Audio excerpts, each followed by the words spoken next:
ऋषि साहब, हम देख रहे हैं कि टारगेट्स मुख्तलिफ वक्त में मुख्तलिफ होते गए। अब जो नेतन्याहू का दौरा था अमेरिका का, उसके अंदर जो ट्रंप के साथ मीटिंग हुई, उसमें जो ब्रिटिश न्यूज़पेपर है टेलीग्राफ, वो ये रिपोर्ट करता है कि एक सीनियर जो है वो इसराइली शख्सियत के हवाले से कोट करते हुए लिखता है कि ये एक तजवीज़ सामने आई है जिसमें ये कहा जा रहा है कि ईरान के ज़मीनी रास्ते या जो बॉर्डर्स हैं उनसे नकलो हमल यानी कोई भी राब्ता जो है उसका मुनक़ता किया जाए बाकी दुनिया के साथ।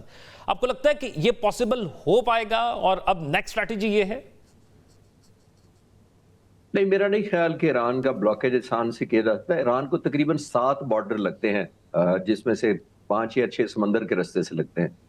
तो मुझे नहीं लगता कि इतना आसान है ब्लॉकेड करना, क्योंकि नॉर्थ की तरफ उसके रूस भी है थ्रू कैस्पियन सी।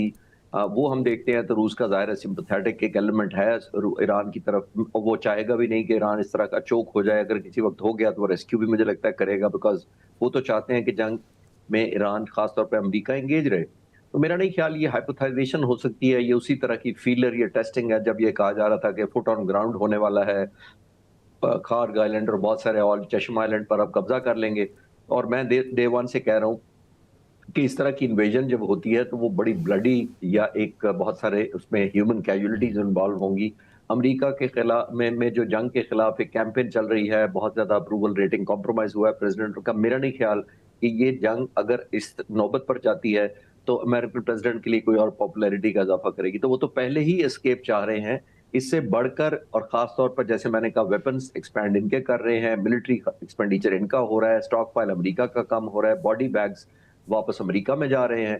तो नेतन्याहू तो बहुत इत्मीनान और खुश होंगे इस वक्त कि कोई और मुल्क कुर्बानियां दे रहा है, लेकिन अपनी रेड लाइन उन्होंने, जैसे मैंने पहले अर्ज किया कि उनके स्पोर्ट्स मिनिस्टर ने कहा जोहर ने कि जी हमने तो अपनी रेड लाइन बता दी है।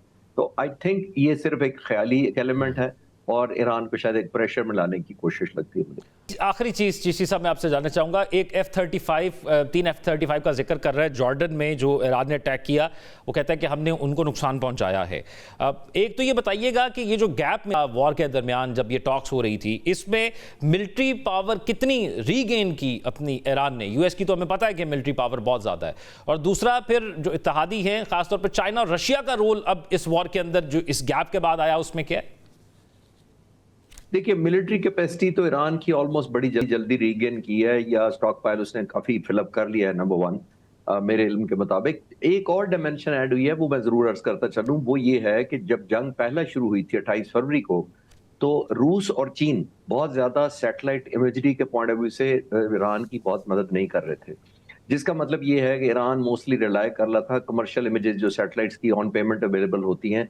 उसके 2 डिसएडवांटेज होते हैं जो इस तरह की इमेजरी आप पेमेंट पे लेते हैं। एक, उसकी रेजोल्यूशन बहुत हाई नहीं होती, नंबर वन, और नंबर टू, जो इमेजेस होते हैं वो रियल लाइफ नहीं होते, वो रिलेटिवली आउटडेटेड होते हैं, चाहे 1 से लेके 1 हफ्ते तक, 1 दिन से लेके 1 हफ्ते तक आउटडेटेड होते हैं। और उस वक्त जो उसने हमले किए थे अरब ममालिक के जीसीसी में, जितने उनके बेसिस हैं, उससे फर्क नहीं पड़ता था कि वो 1 हफ्ता पुराने हो या 1 दिन पुराने हो, क्योंकि एक्यूरेसी बेसिस पर की गई थी। वो मोस्टली कुछ खाली भी थे, इसीलिए ईरान ने होटलों पर भी अटैक किया था ट्रुप्स के लिए।